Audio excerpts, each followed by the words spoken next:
We are going to talk about the roles and responsibilities of a special education teacher. First off, I am a special education teacher. This is my third year, and I'm super excited. I've been teaching kindergarten for the past 3 years, and I definitely find it near and dear to my heart. What exactly is a special education teacher? A special education teacher is somebody who's trained to teach specialized instruction to students with learning disabilities, behavioral needs, emotional support, physical disabilities. Sometimes they have hard of hearing, vision impairments, things that also are considered something that we help with is also developmental delay. So somebody like me being a kindergarten teacher, a lot of my kids come in with a developmental delay and don't get a real diagnosis until around 7 or 8 years old, which then puts them on a better track for their emotional or academic or social emotional communication support down the road. There are 5 really main important parts of the responsibilities of a special education teacher, and one of them is the main role. The main role, as I said, is to help students with specific disabilities in their academics or in their social life, social, emotional, or communication. Special education teachers work in many different locations, including private or public schools, in specialized learning centers, self-contained classrooms, inclusion classrooms, all the way from birth through the age of 21 in most states. There are lots of legal responsibilities in special education. One of the most important is really understanding the free, appropriate public education, the FAPE, and also understanding the Individuals with Education Act, IDEA. They both implement having an individualized instruction for students with disabilities.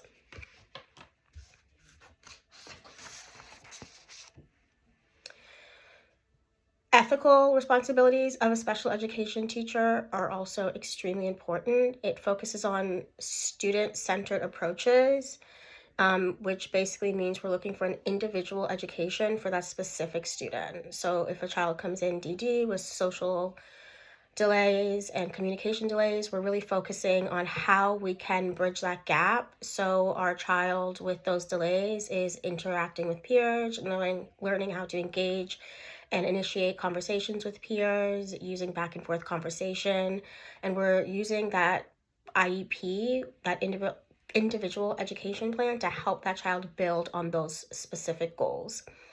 We also collaborate with families, basically seeing what they see at home versus what we see at school and how we can work together to make sure that we're using ethical practices and approaches for that specific child. The other thing that is super important in special education is that we're working with a collaborative team. What does that look like? For me, it definitely looks like working together with the general education teacher. Most of my kids are all in a general education setting, which is an inclusive classroom. So they are also working with a general education teacher along with 2 different IAs, which is an instructional assistant. One which is my personal IA, which helps supports my kids with an IEP, and then the kindergarten IA as well. In our school, kindergartners have an IA, which is also a very valuable member of our team. We're also working with the parents. The parents are the most important part of this collaboration team, in my opinion, other than the teachers. We want to know as much as we can about the child, what they're like at home, their likes, their dislikes, their preferences, to help build a collaboration so the child is safe and also receiving a great education and making sure their individual needs are met accordingly to that specific student. Sometimes we're collaborating with different components of the school. Speech pathologist, our OT, our adaptive PE teacher. Sometimes we're collaborating with therapists outside of school. So those kids might receive OT or speech or adaptive PE or PT or some other types of therapies outside of school that benefit us knowing what's going on with the child. Also, big parts of that can be a social worker, a psychiatrist. Our principals are involved. We have a special education department chair who really helps advocate for our students. All these people really help build on that collaboration with our students to make sure that the student is getting exactly what they need. It's a really important part of a whole role in special education. The main role is advocating for our children. Advocating for them is making sure that we are utilizing an independent plan, an individualized plan for the student, making sure the child is getting what they need and what they want to help support them. What do I mean? But what they want? A preferred fidget might help them really ease their anxiety, and using that in an appropriate approach might really help us support that child during a rough time. That's, in my opinion, advocating for their child. Giving them those extra 5-minute breaks throughout the day when I notice they're overstimulated or feeling down or upset might also help really advocate for that child. My approach for learning, as you can tell, is really giving that child what they need to succeed. That looks different for all of my kids. This year I have 9 kids on my caseload in kindergarten, and I'm in 2 different classrooms. Each kid is getting something different throughout the entire day. Sometimes that is simple as a high five and a fist bump, and sometimes it is as much as taking that kid for a walk, extra time on the playground when I know their body needs to run, just really making sure they're getting what they need, that extra break, that one-on-one time, reading to them, hand over hand skills, calming them down, playing games with them. I'm also a kindergarten teacher, so the approach might look a little bit different for the younger kids than the older kids. My learning approach for them is really simplifying their education that caters to them the best, whether it's playing a game, using our fingers, using manipulatives, advocating for different services, whether it's,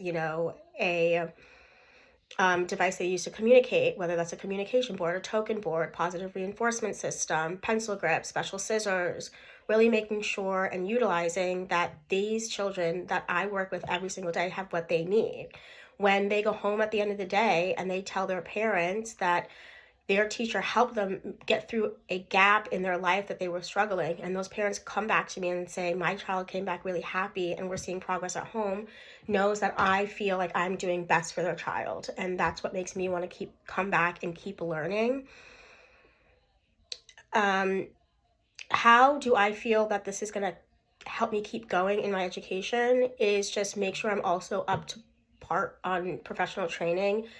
As we move on in our education, more children are being pushed into inclusive classrooms. So I think it's really important to really work with general education teachers to give them that knowledge. That's really going to help build in with special education and general education together. In my school, we're looking to do more co-teaching, and I'm really excited about that. Number one, I get to see my kids every day thrive in the general education system by still getting what they need.